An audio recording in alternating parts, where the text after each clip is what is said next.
السلام الله عليكم الخوت العزاز الغاليين، مرحبا بكم في هذا الفيديو. هذا نتمنى انه يلقاكم بصحه جيده وعافيه. المهم الخوت العزاز، نتمنى انكم تكونوا بخير وعلى خير وفي افضل الاحوال. واللي شاف منكم هذا الفيديو يعطينا لي لايك والبارطاج ديالكم فضلا منكم وليس امرا. وكذلك اخوتي العزاز ما تنساوناش في اسفل الفيديو تعليقاتكم، ارائكم، استفساراتكم، باش الفيديو كيطلع عند بزاف ديال الناس وكيتشاف عند بزاف ديال الناس. المهم خوتي العزاز، ما غنطولش عليكم في هذه المقدمه وغندخل معكم الى صلب الموضوع. وموضوع ديالنا ديال هذا النهار اللي هي سعاد اللي خلقت الجدل في القضيه ديال الطلاق. وشفنا اللايف ديال بوكريشه والعائله ديالو واختو هادي، شفت انا الفيديوهات كذا.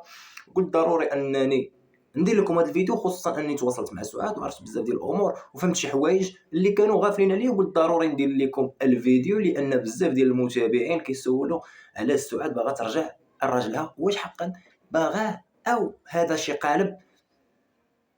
هادشي اللي غادي نشوفوه معنا في هذا الفيديو هذا. المهم اخواني اخواتي، في الخصوص ديال القضيه ديال الطلاق، سعاد لاحظت واحد الورقه اللي هي فريمون رابحه ليها، وهذا هو كما كنقولوا الضغط على المنافس. يعني لاحظت هذه الورقه هذه ديال انا ما باغياش الطلاق، الا انت باغي الطلاق سير طلق. انا نعطيكم واحد الحاجه باش تفهموني مزيان على سعاد دارت هذه القضيه هذه. سعاد من رفعت الطلاق تنازلت على جميع الحقوق في الاول، يعني ما كاين لا نفقه لا والو. يعني ما غادي تشد مع الطلاق حتى شي حاجه، لا نفقه ديال الدراري لا هذه، تنازلت على كل شيء. من بعد جات واحد القضيه ديال انني ما غاديش نطلق. علاش؟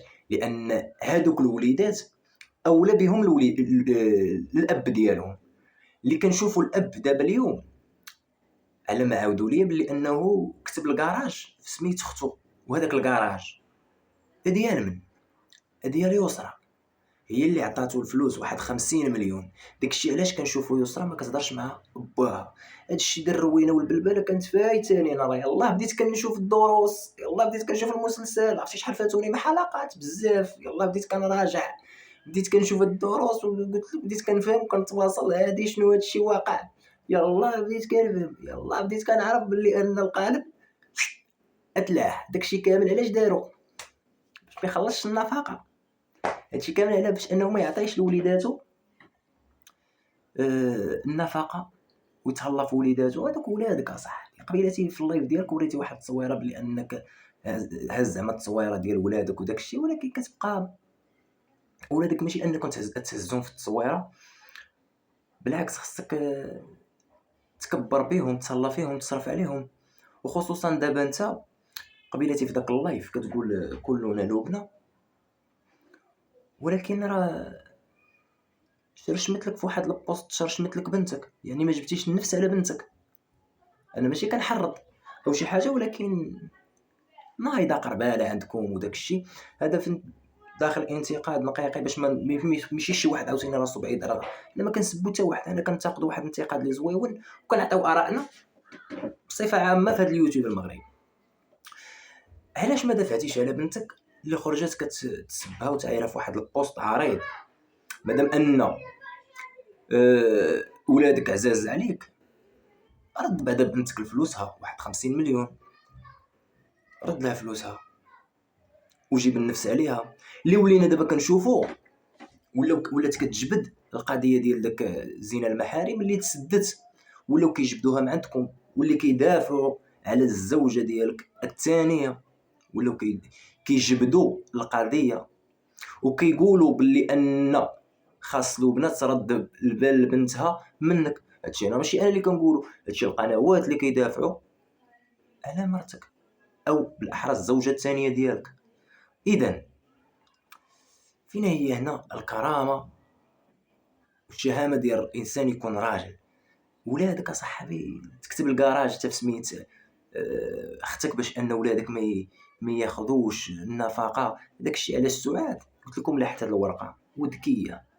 الا فري باغي الطلاق يمشي هو يطلقها، شتي اللعب كي داير، يمشي هو يطلقها باش سعاد طالب بالنفقه ديالها، ما تبقاش هي بحال كما كنقولوا بحال شي دمدومه. بالعكس، حيت انا شفت في التعليقات كيكتبوا لها هي المدلوله باغا ترجعي. لا لا ماشي باغا ترجع. شوف في هاد اليوتيوب خصك تكون ذكي، خصك تكون ذكي، وهي لعبتها ذكيه والله الا لعبتها ذكيه. كتمشي تحني لشي وحده كتجلس تحني، كيجيوها افكار طن واحد، هادي تقول لها فكره وهادي تقول لها فكره، وجمعات الافكار وعطاتها لهم بوم، ما باغاش تطلق. قبيله خرجت خدت بكريشه كتقول لها خصك تطلقي، علاش ما بقيتيش باغا تطلقي؟ لا خصك تطلقي، لا خاصك تطلقي. ما بغاتش. يمكن الراجل يمشي يطلقها، دابا هي مازال في ذمه الراجل، يمشي يطلق، هو يمشي يطلق، ساهله. هي راه ما بغاتش تطلق، مزيانه. هي جالسه، هي بغات حقها حتى هي، بغات حقها في المتعه، وبغات حقها في النفقه ديال وليداتها، وبغات حقها في ديك السنين اللي ضاعوا ليها. راه العشره سنين، 18 عام ديال الزواج، خصها المتعه ديالها والنفقه والتهليه. على الاقل تخرج لها غير واحد 60 مليون، تشري غير شي برطمه واحده اخرى.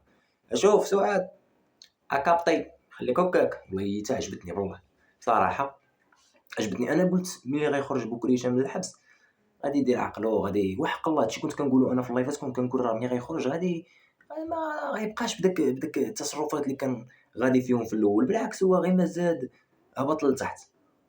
بصراحه ما بلانش، والله ما بلان صراحه. انا من عاودوا لي الناس وقالوا لي بلي انه كيتهرب باش ما يعطيش النفقه، باش انه ما يصرفش على ولادو، ماشي بلان هذا. يعني تكتب الكراج انت بسميت مرت سميت اختك، واي حاجه كتبتي شي كتبتيه في سميت مرتك الثانيه، ها هو حق الرب، ها هو حق الرب. الا لعبت لكم خلاتكم سعاد كتنشوا دبان من هنا ودبان من هنا، جرت لكم الحصيره. هذه كنشرح للناس اللي كيقولوا على سعاد مدلوله. والله اخوتي العزيز الا ورقه رابحه، بالعكس سعاد ما باغاش ترجع وباغا تطلق، ولكن هي ما غطلبش هي الطلاق، خليه هو يمشي يطلق. كونوا نتوما فاهمين. هادو محبين ديال سعاد، خصكم تكونوا نتوما اذكياء، تكونوا كتعرفوا.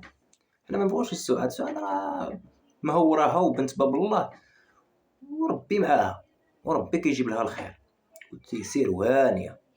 حتى هي بدات كتطلق الشعورات ويلعب على سعاد ناري. لا سعاد بدات تحمق ليا بنادم، ناري تهبل بنادم. مازال كاينه واحد المفاجاه مع سعاد بعدا بغيت نقولها لكم في التالي ديال الفيديو. مازال غتشوفوا واحد المفاجاه كاينه عند سعاد من العيار الثقيل. كاينه واحد المفاجاه اللي غادي بصراحه مفاجاه زوينه.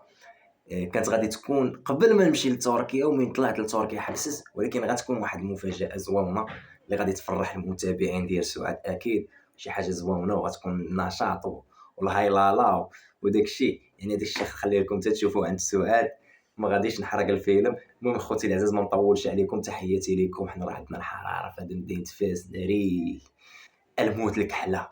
المهم اخوتي العزاز اللي شاف الفيديو خلي التعليقات، خلي اللايكات، بوس عليكم من القلب، احبكم في الله، دمتم في رعايه الله وحفظه، مع السلامه.